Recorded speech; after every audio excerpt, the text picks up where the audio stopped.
Hello दोस्तों। हाँ भाई, सत श्री अकाल, गुड मॉर्निंग, कैसे हो? आ जाओ फटाफट फटाफट। क्या वैसे तो ओपन करके ही बैठे हैं बच्चे तो तैयार हैं। हाँ, लाइव अगर चल रहा होता तो फिर जरूर बोल देते हाँ भाई आ जाओ फटाफट। चलो, दीपावली के बाद फिर से स्वागत है आपका गुरु नीति, जो अपनी 180 वर्सेज 180 सीरीज चल रही थी। इसमें अपना टॉपिक रहेगा बायोलॉजी का 13। टोटल 90 टॉपिक हैं बायोलॉजी के। इसी प्रकार 45 टॉपिक जो है वो फिजिक्स के रहेंगे, 45 केमिस्ट्री के रहेंगे। और यतीन्द्र सर, जो बच्चों का जो क्रेज आ रहा है ना सामने से, नो डाउट वो एक अलग ही जोश भर देता है। अच्छी बात है। हाँ, क्योंकि ये ना आप लोगों का जो इंटरेस्ट आपने दिखाया है ना इस गुरु नीति की तरफ, उससे हमें और कॉन्फिडेंस जो है वो आया है कि बच्चों के लिए और बेटर क्या किया जाए। ठीक है, तो अपन ने structural organisation in animal, Yatindra sir animal histology की बात कर रहे थे। इसमें अपने एपिथेलियल टिश्यू और कनेक्टिव टिश्यू के 24 क्वेश्चन जो है इससे ठीक प्रीवियस वाले लेक्चर में अपने देखे थे। ठीक है जी। तो चालू करते हैं। अपना सेकंड पार्ट रहेगा। मैं Sunil Soran, zoology faculty CLC Sikar. मैं Yatindra Upadhyay, zoology faculty CLC Sikar. चालू करें सर? जी बिल्कुल। तो नेक्स्ट क्वेश्चन है बच्चों, अपना पहला रहेगा, white fibre are resistant to stretching and form of a substance the protein collagen which on boiling with H2O is। ठीक है, तो ये प्रॉपर्टी है इन फाइबर्स की। और कोलेजन फाइबर को जब बॉईल किया जाता है तो वो जिलेटिन सब्सटेंस में जो है वो कन्वर्ट हो जाता है। बिल्कुल बिल्कुल। तो 3 प्रकार के फाइबर्स हैं, कोलेजन हो गया, इलास्टिन हो गया, रेटिकुलर फाइबर्स कहला गए। कोलेजन फाइबर की प्रॉपर्टी कहलाती है वो जेल जैसे सब्सटेंस में कन्वर्ट हो जाता है। जबकि अपन बात करें इलास्टिन की, वो नहीं होता है। इलास्टिन इस प्रकार की प्रॉपर्टी शो नहीं करता है। रेटिकुलर में भी नहीं होता। रेटिकुलर में भी नहीं होता है। तो बॉइलिंग पर जेली जैसी सब्सटेंस में कन्वर्ट होना, ये इन 3 फाइबर में से किसकी प्रॉपर्टी कहलाती है बच्चों? जिलेटिन की कहलाती है। ठीक है, कोलेजन। बिल्कुल बिल्कुल, सॉरी, कोलेजन फाइबर को बॉईल करने पर बार कलर चूज कर लेते हैं अपन। आंसर कौन सा चला जाएगा? जिलेटिन चला जाएगा। इलास्टिन फाइबर हो ही गया जो ये प्रॉपर्टी नहीं दर्शाएगा। ओशिन तो प्रोटीन बोन के अंदर में और ऑर्गेनिक सब्सटेंस बन गया। ठीक है, बोन का ऑर्गेनिक सब्सटेंस बच्चों क्या कहलाता है? ओशिन कहलाता है। और कॉन्ड्रीन जो है वो कार्टिलेज का प्रोटीनेशियस सब्सटेंस कहलाता है। ये जो कोलेजन है अनस्ट्रेचेबल है ना, स्ट्रेचिंग नहीं होती है, अनस्ट्रेचेबल, और इसी की वजह से या अपन कह सकते हैं नॉन इलास्टिक और हार्ड नेचर जो हार्ड नेचर आती है टिश्यू की, वो इसी के कारण ही ऑपरेंट होती है। मतलब जहाँ पे भी स्ट्रेंथ चाहिए है ना, जी, वहां पर कोलेजन की प्रेजेंस होगी। वहां पर कोलेजन की प्रेजेंस देखी जाएगी। और स्ट्रेचेबल नॉन इलास्टिक हो गई। ठीक है, और आपका इलास्टिन फाइबर जो इलास्टिक हो गए। ठीक है, जो रेटिकुलर है वो भी नॉन इलास्टिक, वो भी नॉन इलास्टिक हो गए। ठीक है, ब्रांचिंग की बात करें तो व्हाइट फाइबर जो कोलेजन इनमें ब्रांचिंग है नहीं। बाकी जो येलो फाइबर है जिनको इलास्टिक फाइबर भी बोलती है, ब्रांचिंग होती है। और आपका रेटिकुलर में ब्रांचिंग नहीं होती। रेटिकुलर में ब्रांचिंग पाई जाती है। जी। तो और जहां पर जैसे अपन ने व्हाइट फाइबर के बारे में बात कर ली, ठीक है, कि जहां पर भी स्ट्रेंथ चाहिए, प्रोटेक्शन चाहिए, वहां पर आपका ये व्हाइट फाइबर प्रेजेंट। ओके। और जहां पर भी इलास्टिसिटी चाहिए वहां पर आपका येलो फाइबर होगा, इलास्टिन हो जाएगा। जैसे लंग सेल्यूलाई हो गया ना। ठीक बात है। ब्लड वेसल्स की जो वॉल हो गई। हाँ, और जो रेस्पिरेटरी जो पाथ है अपना ना, कंडक्टिंग पाथ, बिल्कुल ब्रोंकाई, ट्रेकिया, ठीक है, वो भी प्रेजेंट होती है। ठीक बात है। रेटिकुलर की लास्ट टाइम भी अपन ने बात की थी कि लिम्फोइड टिश्यू जो है, लिम्फोइड टिश्यू के अंदर ये प्रेजेंट होती है। जी बिल्कुल। तो इन्फ्लेमेशन के लिए, हाँ, इन्फ्लेमेटरी रिएक्शन में अपना एक महत्वपूर्ण योगदान, ये अपन ने इनको फाइबर के बारे में बता दिया। बिल्कुल। तो फाइबर का एक सेंट्रल आइडिया जो है वो यतीन्द्र सर ने आपके सामने रखा। नेक्स्ट क्वेश्चन की ओर मूव करते हैं। सेकंड जी सर। कार्टिलेज के लिए जो है वो नॉट करेक्ट पूछा है जी। कार्टिलेज जो है उसके लिए नॉन इनकरेक्ट स्टेटमेंट अगर हम लोग देखें तो कार्टिलेज ओरिजिनेट फ्रॉम कॉन्ड्रियोब्लास्ट, सही लिखा है। सही बात है कि कॉन्ड्रियोब्लास्ट से ही जो है दो प्रकार की सेल हो जाएंगी, एक कॉन्ड्रोप्लास्ट कहलाती है, एक कॉन्ड्रोक्लास्ट कहलाती है। Cartilage destroying cell is known as chondroclast, और कार्टिलेज को बनाने वाली cell chondroblast. B for banana और बी फॉर ई ब्लास्ट। तो इस प्रकार याद रख लेना आप। जी यतीन्द्र सर, तो पहला तो सही है। जी कॉन्ड्रियोब्लास्ट से ओरिजिनेट होती है। ओके। और there is no blood supply in matrix of cartilage, ये भी सही है कि जो कार्टिलेज की मैट्रिक्स है वो एवेस्कुलर होती है। बिल्कुल। इसी इसके अंदर हीलिंग स्लो होती है, अपन डिस्कस कर चुके हैं पहले। यहाँ पर एक बहुत ही अच्छा क्वेश्चन भी बनता है कि कार्टिलेज में जो है वो कोई डैमेज हो गया है तो बताइए हीलिंग एबिलिटी किस प्रकार की होगी? तो बहुत ही स्लो पाई जाती है। यहाँ पर प्रीवियस लेक्चर में हमने बताया भी था कि कार्टिलेज की जो पेरिकॉन्ड्रियम है, बाहर वाली जो लेयर है, उसमें तो वेस्कुलरिटी होती है, वहां पर ब्लड सप्लाई होती है, लेकिन मैट्रिक्स में नहीं होती। जबकि बोन में पेरिओस्टियम में भी ब्लड सप्लाई है, और मैट्रिक्स में जो है अपने हेबर्सियन कैनाल देखी थी, वहां पर नर्व सप्लाई और ब्लड सप्लाई दोनों पाई जाती है। तो जैसा कि अभी सर ने बताया कि बाहर वाला जो है ना पेरिकॉन्ड्रियम वाला पार्ट वेस्कुलर होता है, ठीक है। अंदर की तरफ जो मैट्रिक्स वाला पार्ट है वहां पर ब्लड सप्लाई नहीं पाई जाती, वो एवेस्कुलर होती है। ठीक बात है ना, तो ये वाला स्टेटमेंट भी करेक्ट है, करेक्ट हो गया। फिर कॉन्ड्रियोसाइट आर जनरली इनएक्टिव सेल, ये भी सही है। कॉन्ड्रियोसाइट्स जो है वो एक्चुअल में कॉन्ड्रियोब्लास्ट से ही बनती है, ठीक बात है। जो कॉन्ड्रियोब्लास्ट वो एक्टिव होती है, ठीक है, और यही डिफरेंशिएट होकर के फिर कॉन्ड्रियोसाइट बनाती है जो लैक्यूना के अंदर मौजूद होती है। बिल्कुल, यहाँ पर यतिन सर ने एक वर्ड काम में लिया है, लैकुना। तो लैकुना वो स्पेस है कार्टिलेज की या बोन की जहां पर बोन की सेल या कार्टिलेज की सेल प्रेजेंट होती है ना। और यतेंद्र सर यहाँ पर इसमें एक जनरली वर्ड लगा दिया है, ये बहुत ही खूबसूरत चीज है। जनरली का मतलब ये जनरली तो इनएक्टिव होती हैं, लेकिन ये मे बी डिवाइड वन और ट्वाइस डिवाइड कर सकती हैं, कुछ एक्टिविटी शो कर सकती है, मेटाबॉलिज्म होता है इनके अंदर। बिल्कुल बिल्कुल। तो इसी कारण ही जो लैकुना बनेगा यतेंद्र सर, उसमें अगर ये इनएक्टिव रह गई तो कॉन्ड्रोसाइट एक हो जाएगी। लेकिन बच्चों अगर इसमें एक बार डिवीजन हो गया तो एक बार डिवीजन का मतलब है एक कॉन्ड्रोसाइट से यतेंद्र सर दो बन जाती है, और अगर दो बार डिवीजन हो गया यहाँ पर तो फिर कितनी बन जाती है, ये टोटल 4 कॉन्ड्रोसाइट बन जाती हैं। इसका मतलब एक स्टेटमेंट ये भी आता है कि कार्टिलेज का जो लैकुना होता है वहां पर 1 से लेकर 4 कॉन्ड्रोसाइट प्रेजेंट हो सकती है, एक लैक्यूना में, एक लैकुना। हाँ, और जो मतलब बाहर की तरफ जो लैक्यूना है उनके अंदर एक कॉन्ड्रियोसाइट, ठीक बात है, और अंदर की तरफ बढ़ेंगे तब लैक्यूना का साइज भी बढ़ जाता है, ठीक है, और उसके अंदर 3 से 4 कॉन्ड्रियोसाइट हो सकती है, बिल्कुल बिल्कुल। तो ये जनरली वर्ड हो गया। तो कॉन्ड्रोसाइट जनरली इनएक्टिव, बिल्कुल ठीक बात है। फोर्थ स्टेटमेंट ये दें, outermost covering is a perichondrium which is devoid of blood supply, ये रॉन्ग हो गया। यस, डिवॉइड नहीं, ये यतिन सर ने अभी बताया था आपको, पेरिकॉन्ड्रियम में ब्लड सप्लाई होती है जी। यतिन सर चले, तो काफी अच्छा क्वेश्चन था। ऑप्शन नंबर 4 चला जाएगा। काफी इंफॉर्मेशन इस क्वेश्चन में जो है वो छुपी हुई है, हमने डिटेल में आपको ये सारी चीजें बता दी है। नेक्स्ट क्वेश्चन नंबर 3 रहेगा बच्चों, which is correct regarding the brown fat. तो व्हाइट फैट और ब्राउन फैट ये 2 प्रकार का बच्चों ने पढ़ा है। और व्हाइट फैट के लिए बच्चों मैं आपको बता दूं, ये जिस फॉर्म में स्टोर्ड होता है वो एक ही ग्लोब्यूल के रूप में जो है व्हाइट फैट का स्टोरेज होता है, मोनोलोक्यूलर एडिपोसाइट कहा जाता है। बिल्कुल सही कहा। एडिपोसाइट वो सेल्स हैं जो फैट का स्टोरेज करती हैं। व्हाइट फैट का जो स्टोरेज करता है वो एक ही ग्लोब्यूल के रूप में होता है, इसलिए इसको मोनोलोक्यूलर एडिपोसाइट कहा जाता है। लेकिन ब्राउन फैट जो होता है वो मैनी स्मॉल ग्लोब्यूल्स के रूप में होता है, जिनको मल्टीलोक्यूलर एडिपोसाइट कहा जाता है। ठीक है, तो यतिंद्र सर ने ये तो बड़ी लोक्यूल के रूप में बना दिया, और यहाँ पर क्या बता दिया, न्यूक्लियस हो गया, ये न्यूक्लियस हो गया, बिल्कुल। और यहाँ पर छोटे छोटे ग्लोब्यूल्स हो जाते हैं, ये क्या कहलाता है, ये ब्राउन फैट का स्टोरेज करता है, मल्टीलोक्यूलर एडिपोसाइट। काफी सारे लोक्यूल्स हैं जैसा कि सर ने बताया, मोनोलोक्यूलर एडिपोसाइट, और ये सर वो हो जाएगा, और ये हो जाएगा मल्टीलोक्यूलर एडिपोसाइट। इसमें काफी सारे लोक्यूल्स हैं जी, और हर एक लोक्यूल्स में फैट ग्लोब्यूल्स प्रेजेंट होती है, बिल्कुल। और इसमें सिंगल लोक्यूल के अंदर जो है फैट सिंपल फॉर्म में, इसमें बस एक को याद रखिए ना आप, तो इसको उसका ऑपोजिट वो हो जाएगा। ये कौन सा फैट है बच्चों, मोनोलोक्यूलर होता है व्हाइट फैट। ठीक है, अब अपन बात कर लेते हैं, it is having less mitochondria than white fat. थोड़ा सा और बताते हैं ना, फिर ये चारों क्लियर, थोड़ा सा डिटेल में बताया। तो जैसे सर ने बताया मोनोलोक्यूलर, तो ये जो मोनोलोक्यूलर एडिपोसाइट है ये किसको बना देगी, व्हाइट फैट को। इसमें सुनील जी क्योंकि सिंगल लोक्यूल है तो इसने न्यूक्लियस को पेरिफेरी में कर दिया है। अब मोस्ट ऑफ स्पेस जो वो ऑक्यूपाई हो गया इस बड़ी लोक्यूल से, तो जगह कम रहेगी। ठीक बात है। इसमें इसके कंपैरिजन में सेल ऑर्गेनल कम हो जाएंगे, सेल ऑर्गेनल ही कम हो गए, साइटोप्लाज्म कम हो गए। ठीक है, तो माइटोकॉन्ड्रिया नंबर कम हो गया, का नंबर कम हो गया, इसमें माइटोकॉन्ड्रिया काफी ज्यादा है, और साइटोप्लाज्म में इसके अंदर ज्यादा है। इसमें माइटोकॉन्ड्रिया कम है और इसमें माइटोकॉन्ड्रिया ज्यादा हो जाएंगे। एक ही कंसेप्ट है, अगर ग्लोब्यूल बड़ा हो गया, साइटोप्लाज्म कम हो गया, साइटोप्लाज्म कम हो गया, सेल ऑर्गेनल कम हो गए। सेल ऑर्गेनल का रेस्पेक्ट अपन यहां से निकाल लेते हैं माइटोकॉन्ड्रिया से। इसका मतलब माइटोकॉन्ड्रिया कम है तो नो डाउट एनर्जी भी क्या मिलेगी, कम ही मिलेगी।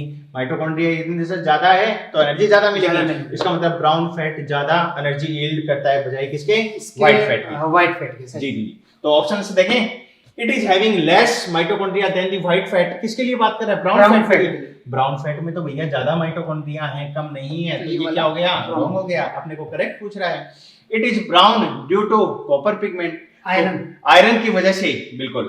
तो ये कॉपर पिगमेंट की वजह से नहीं, ये भी क्या हो गया, रॉन्ग हो गया। It is made up of multilocular, बिल्कुल ठीक बात है, बहुत सारे लोक्यूल्स जितेंद्र सर ने डायग्राम के द्वारा बनाया, आपको ये बात करेक्ट हो जाएगी।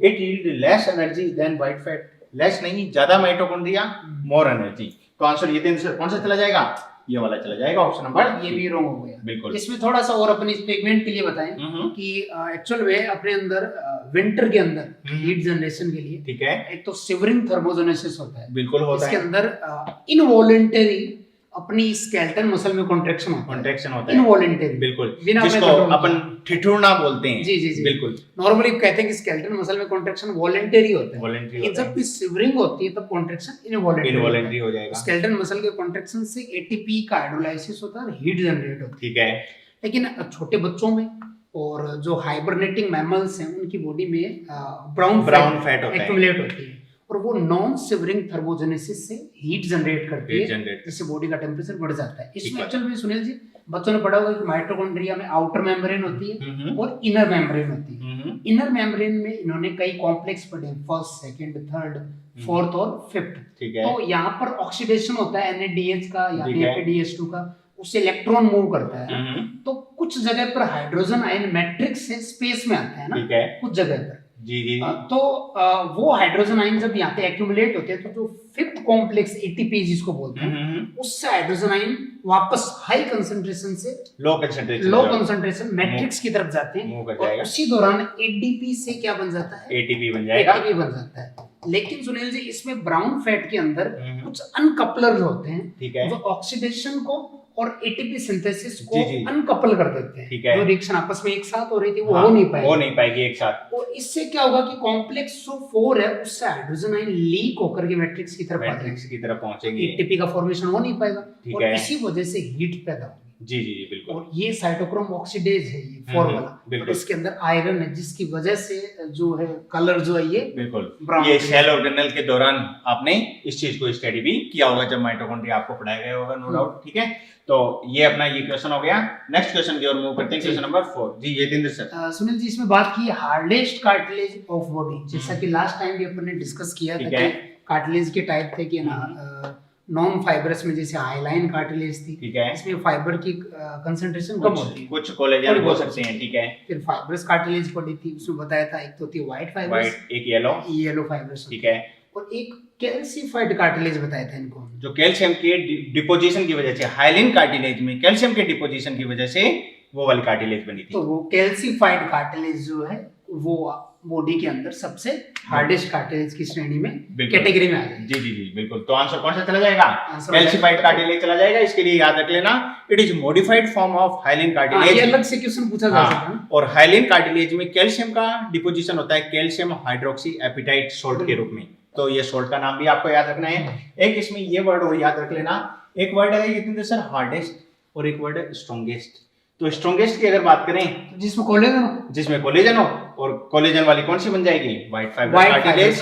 तो व्हाइट फाइबर्स कार्टिलेज स्ट्रॉन्गेस्ट है, जबकि ये वाली कैसी होगी? हार्डेस्ट कार्टिलेज कैल्सिफाइड कहलाएगी। आंसर नंबर 2 चला जाएगा। नेक्स्ट क्वेश्चन की ओर मूव करें। Question number 5, 90% of total haemoglobin in adult human is made up of. तो ये हीमोग्लोबिन की जब स्ट्रक्चर बच्चों को पढ़ाई जाती है तो उस दौरान बताया जाता है 2 अल्फा चेन होती हैं, 2 बीटा चेन होती है। ये प्रोटीन की क्वाटरनरी स्ट्रक्चर है ना, हाँ, 4 पॉलीपेप्टाइड, बिल्कुल क्वाटरनरी स्ट्रक्चर कहलाती है। तो 4 पॉलीपेप्टाइड चेन होंगी, उनमें 2 अल्फा हो जाएंगी और 2 बीटा हो जाती हैं। सिंपल सा याद रखने वाला क्वेश्चन है।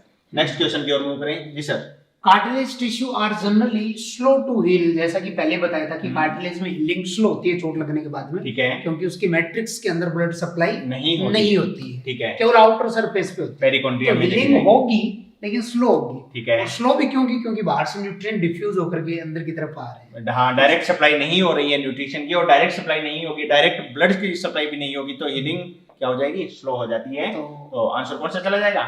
फर्स्ट हो जाएगा, कार्टिलेज इज एवेस्कुलर। ठीक है। नेक्स्ट क्वेश्चन, क्वेश्चन नंबर 7 रहेगा बच्चों।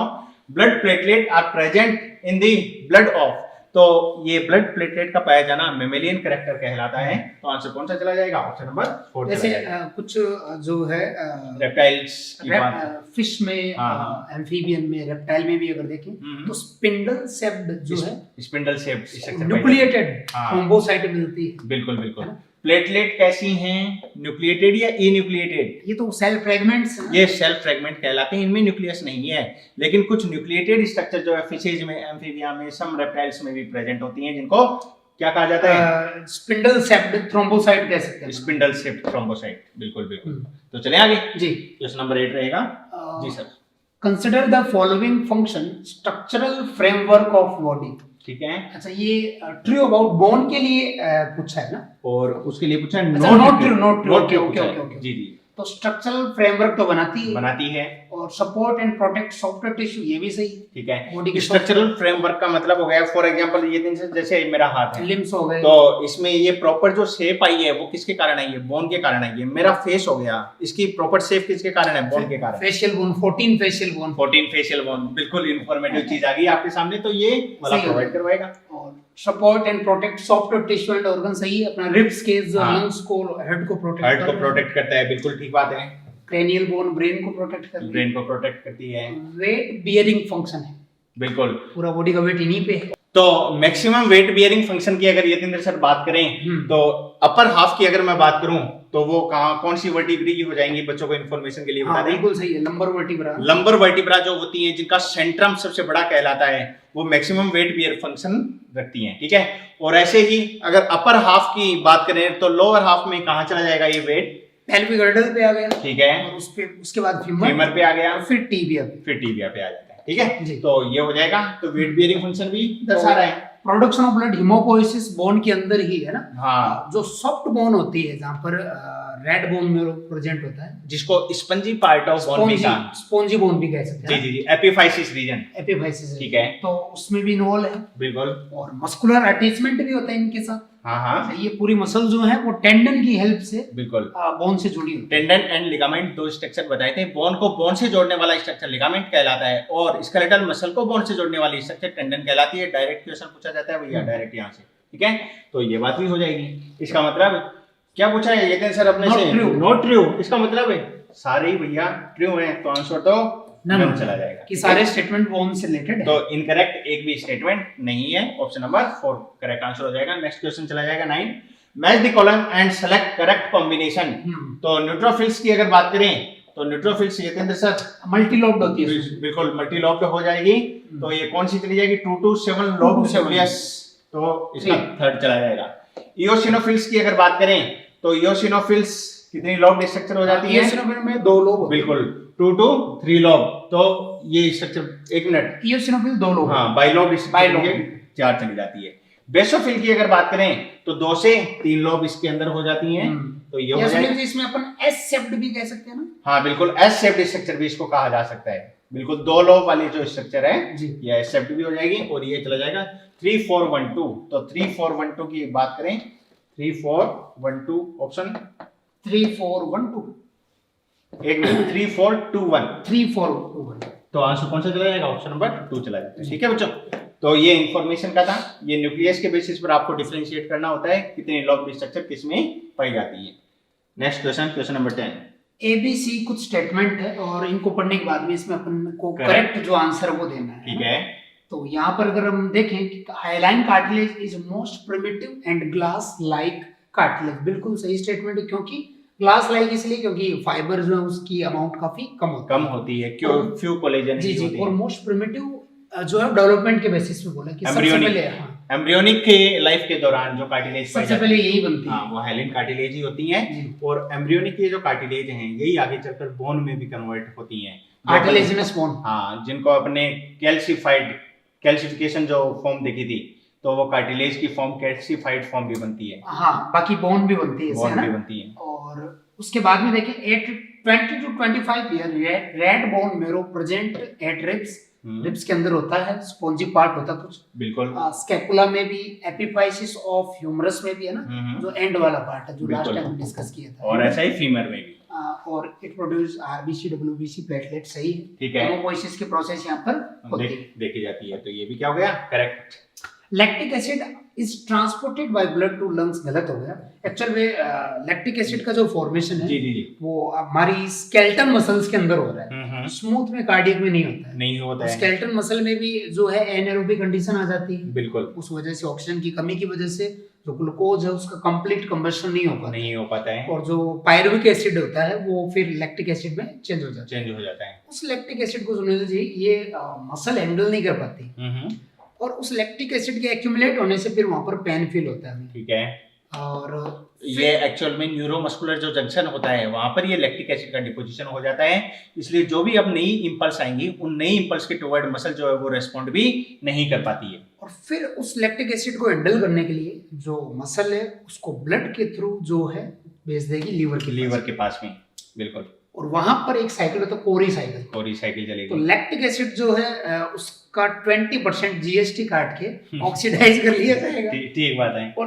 80% जो है उसको ग्लाइकोजन में चेंज कर दिया जाएगा, बिल्कुल, ग्लाइकोनियोजेनेसिस की प्रोसेस। ठीक है, और वो ग्लाइकोजन फिर ग्लूकोज में चेंज होकर ब्लड में आती है, और ब्लड से ट्रांसपोर्ट होकर वापस स्टोरेज हो जाती है, मतलब मसल के पास आ जाती है। मसल के अब पास मसल उसको यूज भी कर सकती है या स्टोर कर लेगी, स्टोर भी कर सकती है। ये साइकिल चलता रहता है, इसको कोरी साइकिल कहते हैं। तो ये लंग्स की जगह क्या आना चाहिए था, लीवर आना चाहिए था, तो इसकी वजह से ये क्या हो गया, ये वाला भी रॉन्ग। तो 1 और 2 तो करेक्ट हैं, इसका मतलब A and B are true and C is false, तो ऑप्शन कौन से चला जाएगा, ऑप्शन नंबर 3। नेक्स्ट क्वेश्चन की ओर मूव करते हैं, question number 11।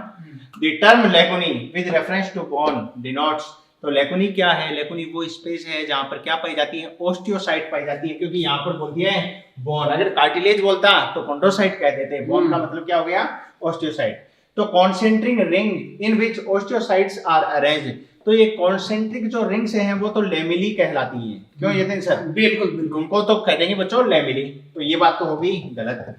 The spaces housing और ओस्टियोसाइट, जहां पर ओस्टियोसाइट प्रेजेंट होती है, बिल्कुल ये आंसर इसका चला जाएगा। Protoplasmic connection join adjacent osteocyte, तो एडजेसेंट ओस्टियोसाइट को जोड़ने वाले ये जो प्रोटोप्लाज्मिक कनेक्शन है, यतिन सर क्या बोलेंगे इनको, ये वाली कैनालिकुली, ये कहलाती है कैनालिकुली। तो ये जो स्ट्रक्चर है ना, पहले वाले का तो क्या जाना चाहिए था, इसका करेक्ट ऑप्शन होना चाहिए था कि वो लेमिली कहलाती है, इसकी जगह आना चाहिए था कैनालिकुली।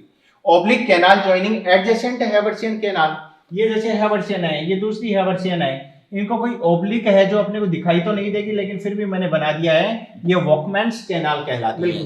तो दो हेबर्सियन कैनाल को जो हॉरिजॉन्टल कैनाल ज्वाइन करती है वो वॉकमैन्स कैनाल कहलाती है। अपना आंसर चला जाएगा ऑप्शन नंबर 2। नेक्स्ट क्वेश्चन जी सर।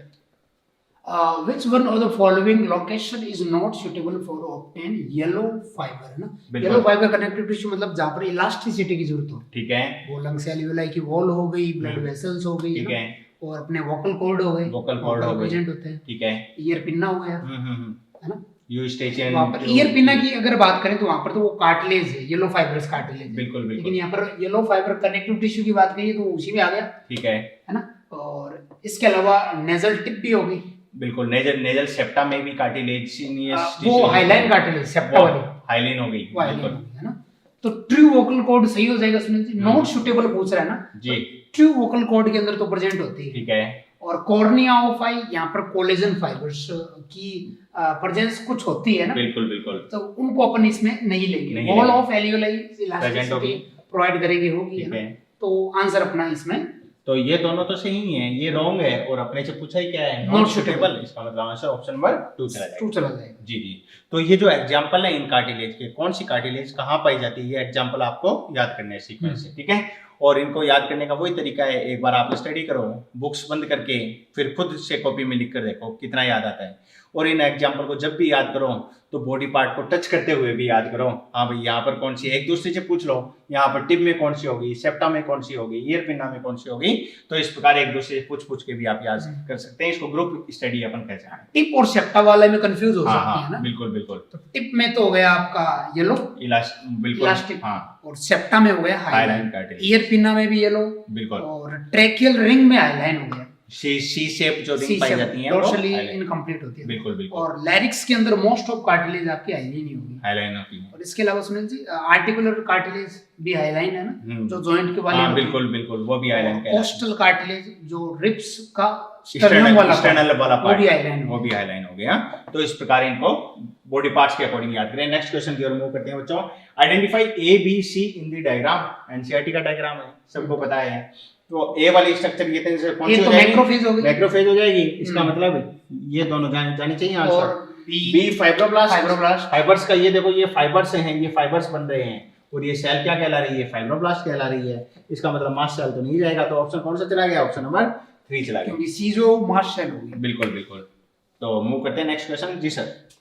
स्मॉलेस्ट आरबीसी की बात की गई है और ये मैमल्स के अंदर जो मस्क डियर है हाँ। उसके अंदर मौजूद होती है। कस्तूरी लार्जेस्ट आरबीसी की भी अगर बात की जाए तो एम्फीबियन में ये एम्फ्यूमा है ना, उनके अंदर लार्जेस्ट आरबीसी है, तो वो भी बच्चे याद रख सकते हैं। बिल्कुल। एवर्सन के नाल बोन का पार्ट है और जो कॉम्पैक्ट बोन उनके अंदर मौजूद होती है, लॉन्ग बोन ऑफ मैमल मतलब कॉम्पैक्ट पार्ट। जी। और एस्ट्रोसाइट जो है वो तो सुनील जी ग्लियल सेल है, ग्लियल सेल है, बैरियर की तरह एक्ट करती है, बैरियर की तरह एक्ट करती है ब्रेन रीजन में। तो ब्रेन रीजन में तो ब्लड ब्रेन बैरियर जी। पेरियोस्टियम आउटर कवरिंग है बोन की, तो बोन एनवेलोप कह सकते हैं, ठीक है। और फिर एपेंडाइमल सेल्स जो है सुनील जी अपन ने बच्चों को बताया है कोलमनर सिलिएटेड ब्रेन वेंट्रिकल, जिसे एपेंडाइमल एपिथेलियम के रूप में अपने पढ़ाता है, तो कैविटी ऑफ ब्रेन में ये पाया जाता है। इसका मतलब ए का तो ये अंदर से 4 है क्या? हाँ, ए का 4, बी का 5, सी का 2, डी का 1 और ई का 3। आप जब भी मैच द कॉलम करें तो इस प्रकार करें। ये हमने दोनों चीजें इसलिए बताई है कि बच्चे इस प्रकार करते हैं, ये तीर आपस में जो है मर्ज हो जाते हैं, फिर तो ऐसा नहीं करना है आपको, इस प्रकार करना है 4 5 2 1 3 4 5 2 1 3 ऑप्शन 4। चले आगे जी। नेक्स्ट क्वेश्चन रहेगा अपना, इसे पहले वाला कर लिया ना, ये बाकी ये कर। If A ligament is cut और ब्रोकन, तो दो बोन जो हैं उन बोन को कनेक्ट करने वाली स्ट्रक्चर क्या कहलाती है, लिगामेंट कहलाती है। अगर ये जो लिगामेंट है ये कट हो जाए या ब्रोकन हो जाए तो फिर क्या होगा, तो लिगामेंट क्या काम करवा रहा था, बोन की स्टेबिलिटी के लिए रेस्पॉन्सिबल होता है, ठीक है। और अगर लिगामेंट में कोई कटिंग आ जाती है या कोई डैमेज हो जाता है तो बोन जो है वो अनस्टेबल हो जाती है, ठीक है। तो पहला कह रहा है बोन विल मूव फ्रीली तो मतलब ही नहीं है, फ्रीली मूवमेंट नहीं हो पाएगा, मतलब ही नहीं है, तो ये गलत हो गया। There will be no movement on joints, movement क्यों नहीं होगा, बिल्कुल अगर ओसिफिकेशन ही हो जाए, जैसा कि जनरली होता नहीं है ऐसा कुछ भी। तो और इसके अलावा भी सुनील जी, क्योंकि टेंडन जो है वो मसल को बोन से जोड़े हुए हैं, ठीक है। तो अगर मान लो लिगामेंट कट भी हो गए तो वो जो मसल का मूवमेंट है वो वहां पर बोन का कुछ मूवमेंट करवा देगा, तो ये भी गलत हो गया। बोन विल बी अनस्टेबल हो जाएगी, क्योंकि ये इनको स्टेबल बना के रखते स्टेबल अपनी प्रॉपर शेप में, मतलब प्रॉपर ओरिएंटेशन में कौन रखे हुआ था, ये लिगामेंट ही रखे हुए था, तो आंसर ये चला जाएगा। बोन विल बी स्टेबल तो तब होता है जब कोई भी कट नहीं होता, कोई भी, और जब फुली ओसिफाइड हो जाए, बिल्कुल, तो उस दौरान ऐसा देखा जाएगा, तो ऑप्शन नंबर 3 आंसर चला जाएगा। नेक्स्ट क्वेश्चन जी सर। कार्टिलेज का डायग्राम है ये सुनील जी, और इसके अंदर हेवर्शियन सिस्टम नहीं होता है, जिसके अंदर लैमेली जो होती है, ठीक है, उसमें लैक्यूना होते हैं, वैसा सिस्टम यहाँ पर नहीं है, बिल्कुल। तो हेवर्शियन सिस्टम नहीं है, और यहाँ पर जो लैक्यूना है उसके अंदर कैनालिक्यूली भी नहीं है, ठीक है, क्योंकि बोन की जो लैक्यूना आती है उसमें कैनालिक्यूली होती है, उसमें एक सिंगल ऑस्टियोसाइट होती है, ठीक है। कार्टिलेज की लैक्यूना जो है वो कैनालिक्यूली वाली नहीं होती है, ठीक है, उसमें 1 से लेके 4 भी हो सकते हैं, क्योंकि उसमें एक बार या 2 बार डिवीजन हो सकता है, जो पहले हमने बता दिया। तो यहाँ पर लेबलिंग के रेस्पेक्ट में एनसीईआरटी का डायग्राम है, ए कोलेजन फाइबर के रेस्पेक्ट में जो मैट्रिक्स में होते हैं, और बी जो है वो कॉन्ड्रियोसाइट है जो लैक्यूना के अंदर मौजूद होती है, तो ए कोलेजन और बी कॉन्ड्रियोसाइट ऑप्शन नंबर 1 चला जाएगा, ठीक है। इजी क्वेश्चन था। Next question, select the correct point related with the cardiac muscle की अगर बात करें तो कार्डियक मसल, ये सर पहला बच्चों को थोड़ा सा बता देते हैं, ये सिलेंड्रिकल स्ट्रक्चर कहलाएगी, ठीक है। और सिलेंड्रिकल स्ट्रक्चर के अलावा ये सर कैसी, ये ब्रांच स्ट्रक्चर भी कहलाती है। ब्रांचिंग को थोड़ा सा डायग्रामेटिक अपन ठीक कर लेते हैं। इस प्रकार से ब्रांचिंग पैटर्न के रूप में ये सर ये पाई जाती है। इसके अलावा यहाँ पर जो है वो इंटरकैलेटेड डिस्क जो है वो भी देखी जाएंगी, और इसके अलावा स्टेशन जो है वो स्टेशन भी देखी जाती हैं। हाँ जी, स्ट्रेटेड है क्योंकि इसके अंदर एक्टिन और मायोसिन सार्कोमियर की फॉर्म में प्रेजेंट होते हैं, बिल्कुल जैसे कि स्केलेटन में होते हैं, बिल्कुल। और पॉइंट्स की अगर बात करें तो पॉइंट ब्लंट एंड कहलाते हैं, जबकि स्मूथ मसल जो होती है वो स्पिंडल शेप की होती है, जिसके एंड कैसे होते हैं, पॉइंटेड एंड कहलाते हैं, इनके ब्लंट एंड कहलाते हैं। तो दीज आर नॉन स्टेटेड नहीं, यहाँ तो स्टेशन से पाई जा रही हैं, तो ये तो गलत हो गया। दीज आर इनवॉलेंट्री, ये अपनी इच्छा के अनुसार काम नहीं करते हैं, बिल्कुल ठीक बात है, इनवॉलेंट्री होती हैं। दीज आर ब्रांच्ड होती हैं, ब्रांचिंग पैटर्न आपके सामने दिखाया है, सही है। These have high number of mitochondria, इनमें फैटिगनेस नहीं आती है, नंबर ऑफ माइटोकॉन्ड्रिया हाई होता है, एनाएरोबिक रेस्पिरेशन यहाँ पर नहीं देखा जाएगा, तो ये बात भी क्या है, बिल्कुल ठीक है। These have less blood supply, यहाँ तो मोर ब्लड सप्लाई होती है, बिल्कुल हाईली वेस्कुलर होती है। बिल्कुल बिल्कुल। तो ये बात हो जाएगी गलत। अपने से पूछा क्या करेक्ट, इसका मतलब B C and D. B C and D, ये तो सर ऑप्शन कौन सा, ऑप्शन नंबर सेकंड, ठीक है। क्योंकि ये ऐसी इनवॉलेंटरी मसल है जो स्ट्रेटेड होती है। स्टेटेड मतलब स्ट्रेटेड मसल वॉलेंटरी भी हो सकती है और इनवॉलेंटरी भी हो सकती है, लेकिन जबकि अनस्ट्रेटेड हमेशा इनवॉलेंटरी है, इनवॉलेंटरी जैसा कि स्मूथ मसल्स। ठीक बात है, ठीक बात है। और यहाँ पर एक न्यूक्लियस के रेस्पेक्ट में बच्चों को और याद रखना है। हाँ। तो कार्डियक जो मसल्स होती हैं ये यूनिन्यूक्लिएटेड, स्मूथ मसल्स यूनिन्यूक्लिएटेड, जबकि स्केलेटल मसल बच्चों कैसी होती हैं, मल्टीन्यूक्लिएटेड कहलाती है। सेंसेशियल कंडीशन भी कह सकते हैं ना। हाँ, सिंसाइशियल कंडीशन भी कहा जाता है। काफी सारी सेल्स के फ्यूजन से ये बनती है स्केलेटल मसल। बिल्कुल, ये तो इंसान ने एक बहुत ही अच्छा नाम जो है वो बताया आपको। सिंसाइशियल का मतलब होता है multinucleated.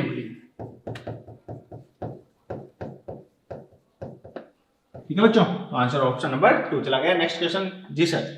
Which type of tissue is present in human heart? भाई ऑर्गन की बात हो रही है। ओके। तो ऑर्गन के अंदर जो चार अपने टिश्यू, चारों टिश्यू मिलकर के ऑर्गन को बनाते हैं। ठीक है। ऐसा नहीं कह सकते कि कोई एक पर्टिकुलर ऑर्गन है उसमें सारे टिश्यू नहीं हो सकते, या एक या दो टिश्यू से ही मिलके वो बन जाएगा, तो ऐसा पॉसिबल नहीं है।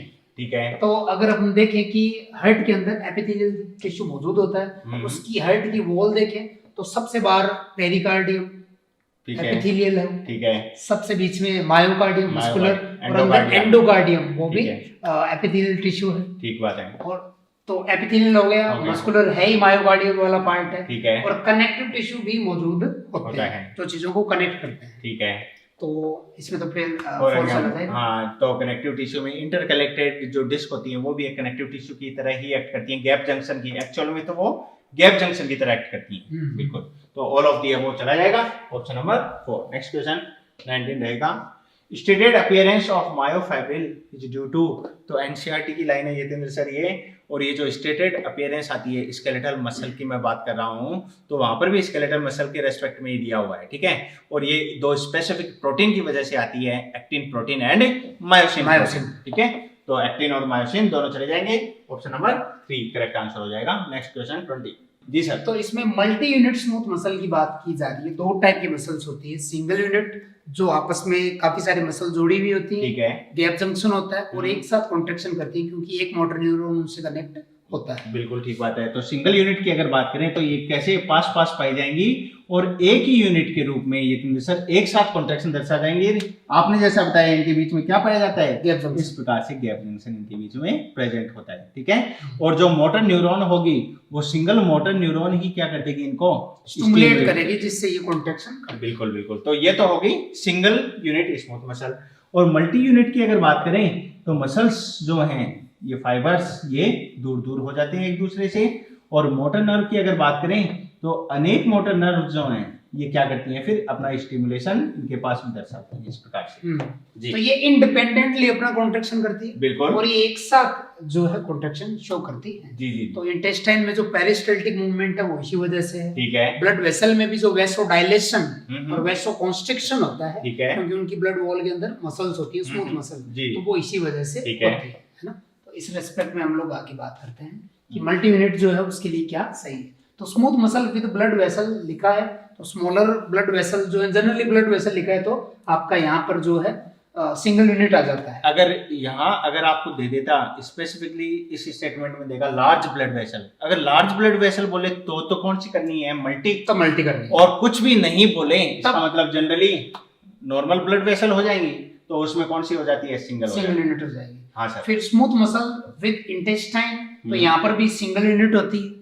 क्योंकि वो सिंगल यूनिट एक साथ कॉन्ट्रैक्शन करती है, तो पेरिस्टाल्टिक मूवमेंट से फूड जो वो आगे बढ़ता है, ठीक है। और फिर मैस्टर मसल्स ऑफ द ये स्केलेटन मसल है, तो इसकी बात यहाँ पे करेंगे नहीं क्योंकि स्मूथ मसल का डिस्कशन चल रहा है, ठीक है। इरेक्टर पिलाई मसल जो है वो हेयर फॉलिकल के रूट में होता है, जो हेयर के मूवमेंट से रिलेटेड है, बिल्कुल ये वाली जो है। तो आंसर मल्टी का कौन सा चला जाता है, इरेक्टर पिलाई मसल चला जाता है। और ये जो है ये सिंगल यूनिट है, इसलिए ये रॉन्ग हो गया और ये रॉन्ग हो गया इस स्टेटमेंट के अकॉर्डिंग, और ये स्केलेटन इसलिए रॉन्ग हो गया। बिल्कुल, जो जबड़े की मसल्स होती हैं, मैसेटर मसल, वो सिंगल यूनिट, वो स्केलेटल मसल का एग्जांपल बन जाती है। Next question 21, when cardiac muscle cell are damaged by heart attack they are usually replaced by तो उस टिश्यू से रिप्लेस किया जाएगा जिसके पास में टोटिपोटेंट सेल पाई जाती है, और टोटिपोटेंट सेल जो है वो कनेक्टिव टिश्यू में हो जाएगी, क्योंकि ये तो डिवाइड होती नहीं। बिल्कुल बिल्कुल, ये सेल्फ जो है ये सेल्फ रिप्लेसेबल सेल नहीं कहलाती हैं, तो फिर इन्हें रिप्लेस करना पड़ेगा किसके द्वारा,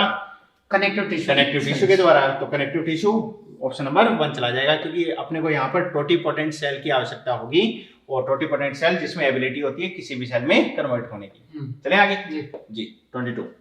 invagination of muscle cell in sarcolemma, ना ये वाला जो पूछा जा रहा है, तो जैसे ये सार्कोलेमा है, ठीक है, तो इसमें इन्वेजिनेशन की बात अगर करें तो सार्कोलेमा का कुछ पार्ट अंदर की तरफ इन्वेजिनेट हो जाता है, बिल्कुल ठीक और है, ये कांटेक्ट में होता है SER के, सार्कोप्लाज्मिक रेटिकुलम, जो ER का फॉर्म है जिसमें कैल्शियम आयन भरा हुआ होता है, स्टोर हाउस ऑफ कैल्शियम। तो ये सुनील जी टी ट्यूब्यूल का डिस्कशन यहाँ पे किया जा रहा है, ठीक है, तो वही इन्वेजिनेशन जो है वो क्या है, ट्रांसवर्स टी ट्यूब्यूल, बिल्कुल, और ये जो है स्केलेटन के अलावा कार्डियक मसल जो उनमें भी मौजूद होती है। और ये सर ये जो टी ट्यूब्यूल्स है ना, ये एक्चुअल में वही स्ट्रक्चर है जब न्यूरॉन ने न्यूरोट्रांसमीटर रिलीज किया एसिटाइलकोलिन, ये सार्कोलेमा के ऊपर फैलेगा, और फिर टी ट्यूब्यूल से होता हुआ ये किसके कांटेक्ट में आएगा, SER के कांटेक्ट में आएगा, और जब ये एसिटाइलकोलिन इसके कांटेक्ट में आता है तो फिर यहाँ से कौन रिलीज आउट होता है, कैल्शियम प्लस 2 रिलीज आउट होता है, ठीक है,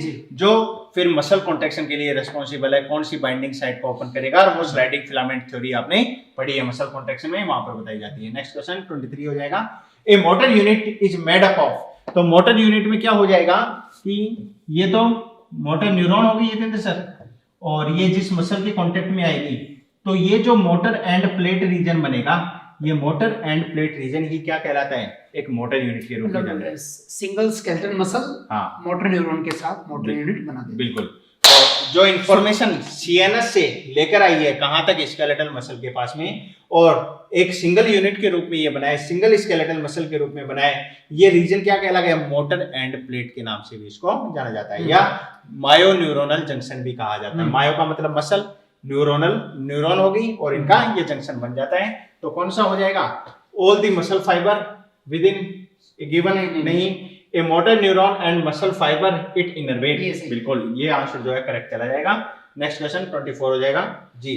Why can cardiac muscle fiber contract for longer period than skeletal muscle fiber? Cell में कॉन्ट्रैक्शन के लिए कैल्शियम आयन जो वो रेस्पॉन्सिबल होता है, बिल्कुल, और अगर हम लोग स्केलेटन मसल की बात करें तो उसमें कैल्शियम का जो सोर्स है वो केवल इंट्रासेलुलर है, ओके, SER, ठीक है, लेकिन कार्डियक मसल और स्मूथ मसल जो है उसमें कैल्शियम का सोर्स एक्स्ट्रा भी है, वो बाहर से भी आता है और SER भी उसको प्रोवाइड करवाता है। तो यही सबसे इंपॉर्टेंट कॉज है कि कार्डियक मसल जो है स्केलेटन के कंपैरिजन में लंबे टाइम तक कॉन्ट्रैक्शन को शो कर सकती है, बिल्कुल ठीक बात है। तो एक्स्ट्रा सेलुलर कैल्शियम आयन जो है वो पार्शियली जो है वो इस कॉन्ट्रैक्शन की स्ट्रेंथ को कंट्रोल जरूर करते हैं। ऐसा ऑप्शन कौन सा चला जाएगा, ये सर ऑप्शन नंबर 2, ठीक है। तो नेक्स्ट क्वेश्चन की ओर मूव करें, question number 25। Each muscle fibre is directly surrounded by connective tissue called as, क्या कहलाता है। तो यतेंद्र सर ने आपके सामने डायग्राम बना दिया, अपन कलर चेंज कर लेते हैं इसका थोड़ा सा, इसको मिटाएंगे नहीं, एक मिनट ये वाला मिटा देता हूँ यतेंद्र सर में। हाँ, तो ईच मसल फाइबर की अगर बात करें तो ये जिसके द्वारा सराउंडेड रहेगा वो स्ट्रक्चर क्या कहलाती है, उसे कहा जाता है एंडोमाइसियम, ठीक है। और इसके बाद में ये वाला बिल्कुल ये वाली स्ट्रक्चर तो एंडोमाइसियम बन गई, और ये वाली स्ट्रक्चर जो है ये पेरीमाइसियम, ठीक है। और इस कॉम्प्लेक्स को अपने क्या बोल दिया, ये कॉम्प्लेक्स सबसे बाहर कौन सा हो जाता है, इसको एपीमाइसियम कह देंगे। मतलब जैसे ये सिंगल मसल फाइबर हो गया, बिल्कुल, तो इसके बाहर जो हो गया एंडोमाइसियम, ठीक है। फिर ग्रुप ऑफ मसल फाइबर जो है यहाँ पर फेसिकुलस बना रहा है, फेसिकुलस के बाहर जो पेरीमाइसियम हो गया, ग्रुप ऑफ फेसिकल्स या फेसिकुलाई जो है वो पूरी मसल हो गई, बिल्कुल। और मसल के बाहर जो है वो आपका एपीमाइसियम EPE, बिल्कुल बिल्कुल। तो ये ऑर्डर आपको याद, उसके बाहर भी कॉमन कोलेजन शीथ फेशिया होगी, बिल्कुल ठीक बात है। तो इसका आंसर कौन सा चला जाएगा, अपना आंसर कौन सा हो गया, एंडोमाइसियम। नेक्स्ट क्वेश्चन 26 जी सर। स्मॉलेस्ट जो यूनिट है उसकी बात की जा रही है, जैसे अपन देखें कि सबसे पहले मसल है, ठीक है। मसल के अंदर जैसे अभी अपन ने बात की कि एक मसल है, और मसल के अंदर फेसिकुलस है, फेसिकुलस हो गए, फेसिकुलस के अंदर मसल फाइबर हो गए।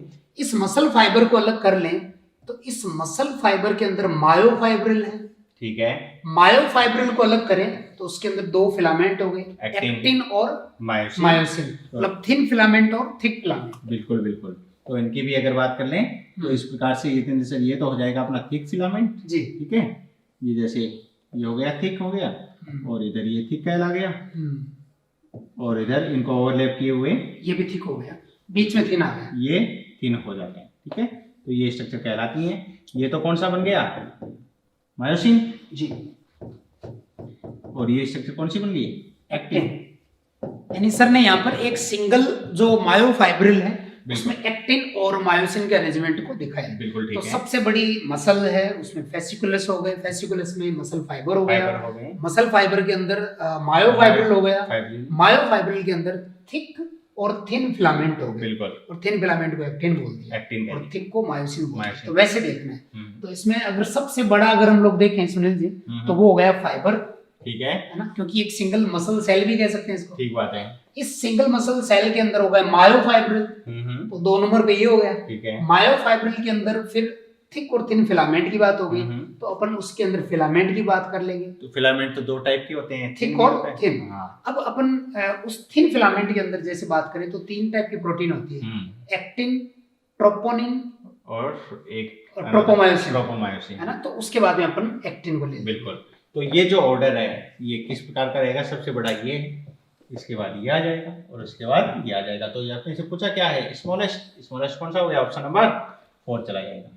क्यों जी बिल्कुल। Next question 27, which description of muscle contraction means that all the fiber within a muscle are fully contracted। तो सारे ही fully contracted स्टेज में मसल फाइबर हो जाएंगे। ये कंडीशन टिटेनिक कंडीशन का बिल्कुल। तो ये कंडीशन हो जाएगी टिटेनिक। ये ऑल और नन लो जो है ये न्यूरॉन से रिलेटेड है। इसका मतलब ये होता है कि एक थ्रेशोल्ड स्टिमुलस जो है उसको अगर क्रॉस कर दिया तो फिर न्यूरॉन में ट्रांसफर होगा इम्पल्स का, मतलब कम से कम है ना स्ट्रेंथ का एक ऐसा इम्पल्स जो मसल को मिलने के बाद में वो कॉन्ट्रैक्शन शो करे। हाँ, जिसको अपन -70 मिलीवोल्ट से -60 मिलीवोल्ट ये जो गैप है और -60 मिलीवोल्ट को अगर क्रॉस कर दिया तो उसको थ्रेशोल्ड कहा जाता है। मतलब इससे कम अगर मिले तो फिर कॉन्ट्रैक्शन जो मसल है वो नहीं शो करेगी।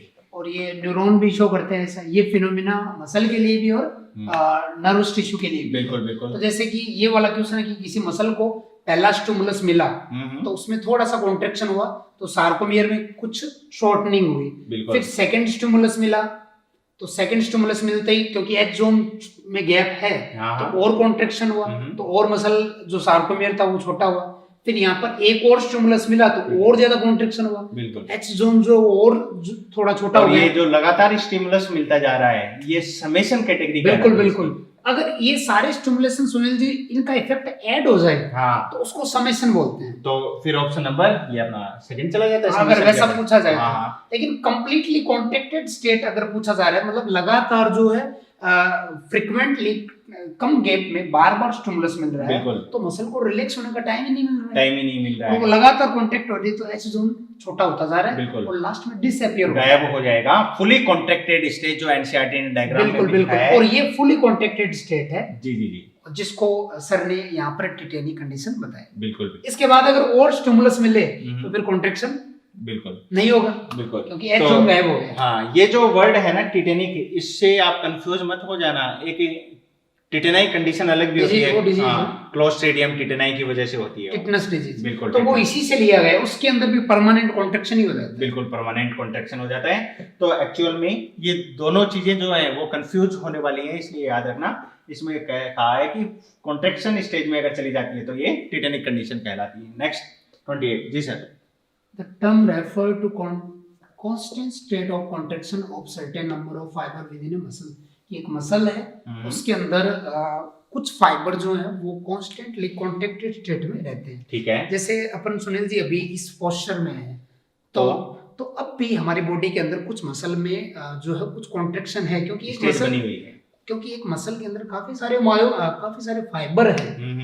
एक मसल में बहुत सारी मसल सेल हैं। ठीक है। तो जरूरी नहीं कि सारी मसल सेल में कॉन्ट्रैक्शन हो, सारे फाइबर में कुछ फाइबर उसके कॉन्ट्रैक्टेड स्टेट में हो सकते हैं और कुछ रिलैक्स हो सकते हैं। ठीक है। और इसको मसल टोन कहते हैं। इसी वजह से हमारी जो स्कल है वो इस पोस्चर में हमारी बॉडी इस पोस्चर में, मान लो ये मसल टोन भी गायब हो जाए, बिल्कुल। ये गर्दन इधर उधर गिर जाएगी, बिल्कुल, तो बॉडी के पोस्चर को मेंटेन करना है। अनस्टेबिलिटी वहां पर आ जाती है। तो आप ये मानकर चलें कि बच्चा कहता है कि मैं जब मूव कर रहा हूं या किसी चीज को, मैं ऑब्जेक्ट को उठा रहा हूं, तो उसी दौरान ही कॉन्ट्रैक्शन होगा। ऐसा नहीं है, आपकी बॉडी का अगर पोस्चर भी बना हुआ है ना, तो इस दौरान पार्शियल कॉन्ट्रैक्शन स्टेज हमेशा मसल्स दर्शाती हैं, और ये पार्शियली कॉन्ट्रैक्टेड जो स्टेज होती है मसल की, ये मसल टोन के नाम से। इवन अगर बैठे भी हैं, ट्रेन चल रही है उसमें बैठे हैं, तब भी गर्दन की मसल में मसल टोन है। हाँ, अगर वो गर्दन इधर उधर गिरने लग जाए, ठीक बात है, तो वो रिलैक्स हो जाती है। और यहाँ से एक क्वेश्चन ये भी बनता है कि आफ्टर डेथ जो है वो क्या मसल टोन बनी रहती है?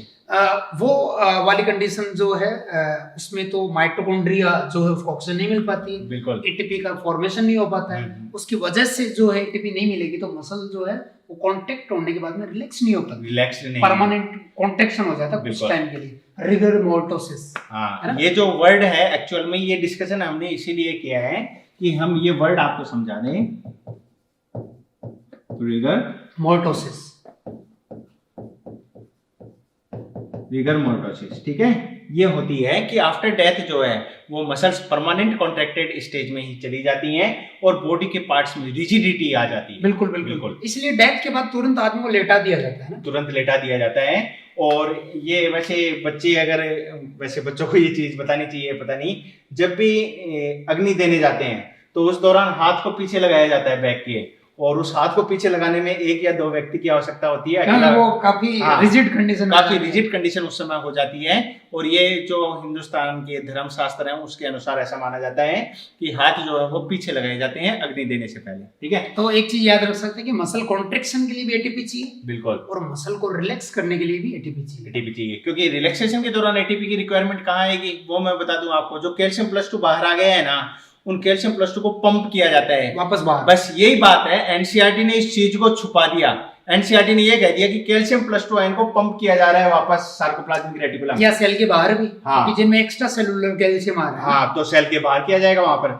तो ये जो पंप करने वाली कंडीशन उन्होंने लिखी है ना, इसका मतलब ये है कि रिलैक्सेशन के दौरान भी एनर्जी की रिक्वायरमेंट, तो वहां पर एटीपी आ गई इसमें, ठीक है। और एक जो मायोसिन का हेड, हाँ, एक्टिन से जुड़ा हुआ है, ओके, उसको कॉन्ट्रैक्शन कराने के बाद में अगर उस हेड को हटना है तब भी एटीपी चाहिए, तब भी एटीपी चाहिए, इन दोनों जगह एटीपी चाहिए। बिल्कुल ठीक बात है। तो आंसर इसका कौन सा चला जाएगा? मसल। तो ऑप्शन नंबर 4 हो जाएगा।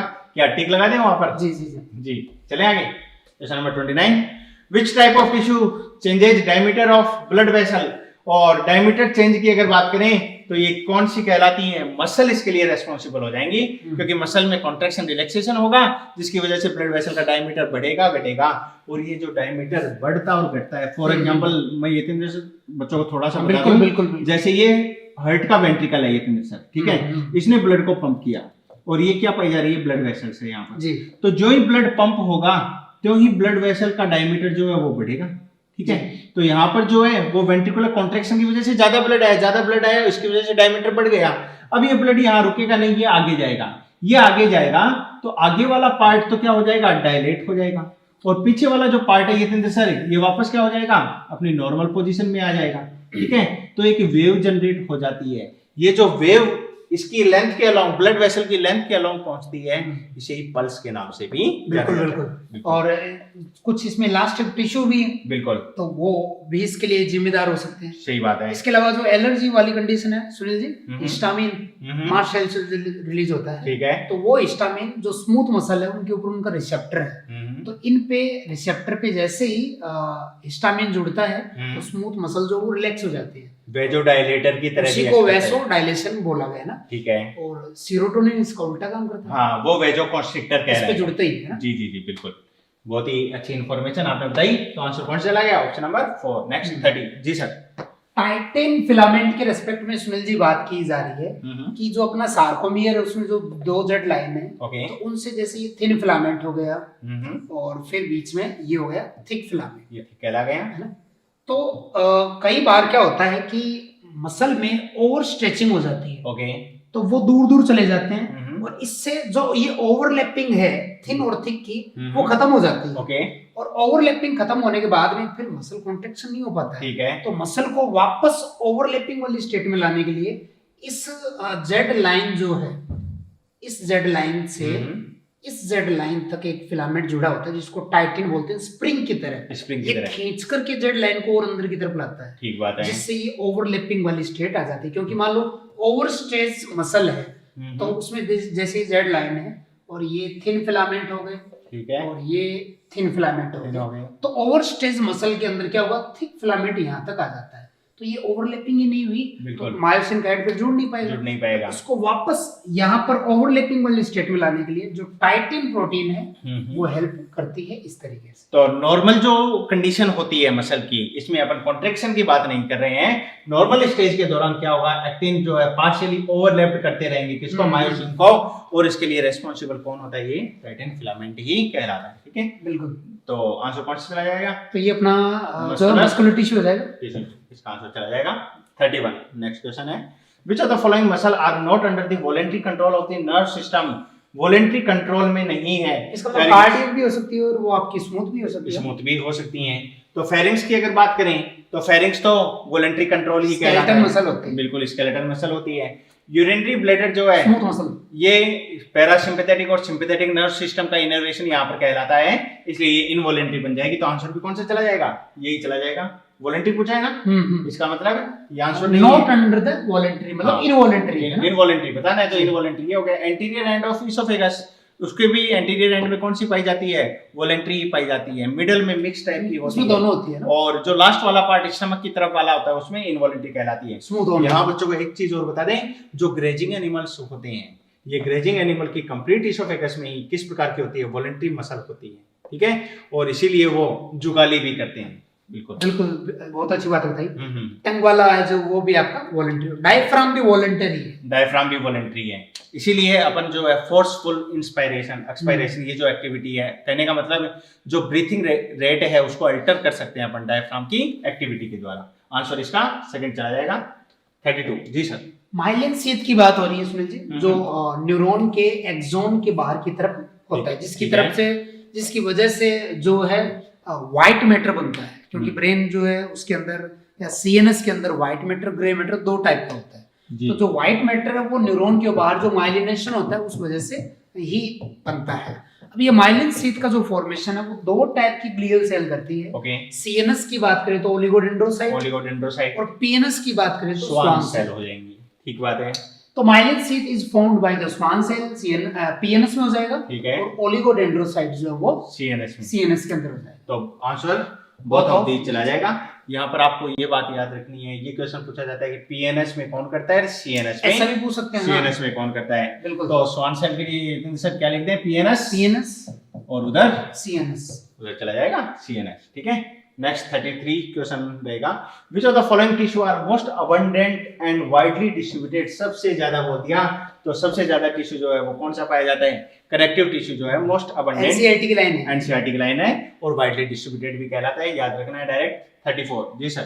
Nisal granules are made up of, Nissl granule के लिए पूछा है, जो कि न्यूरॉन जो है उनकी सेल बॉडी में है, और डेंड्राइट्स में, एक्सोन के अंदर, एक्सोप्लाज्म के अंदर नहीं होता है। ये क्वेश्चन भी बनता है कि न्यूरॉन के कौन से पार्ट में जो है वो निसल ग्रेन्यूल नहीं पाए जाते हैं, तो कौन से में नहीं मिलेंगे ये सर, एक्सोन के एक्सोप्लाज्म। बाकी इनके कंपोजिशन की बात करें तो आरईआर होती है राइबोसोम के साथ, और राइबोसोम फ्री स्टेट में होते हैं। बिल्कुल, ऐसा नीट में पूछा, फ्री राइबोसोम विद आरईआर। ठीक है, ये तो कंपोजिशन हो गया। इसके अलावा आरईआर, राइबोसोम और आरएनए भी कह सकते हैं ना, वो इसमें मेंशन नहीं है। ठीक है, डीएनए आरएनए दे रखा वैसे। ठीक है, तो राइबोसोम, आरएनए और आरईआर तीनों मिलकर के इसको बनाती है। ठीक है, ये कंपोजिशन की बात होगी। फंक्शन की बात करें तो ये एनटीएम जो है न्यूरोट्रांसमीटर, उनके फॉर्मेशन या हम कहें प्रोटीन सिंथेसिस में इन्वॉल्व होते हैं। ठीक है, तो अपने लोकेशन बता दी, कंपोजिशन बता दिया और फंक्शन बता दिया। यही तीन बड़ी क्वेश्चन इसके ऊपर बनते हैं। बिल्कुल ठीक बात है ना।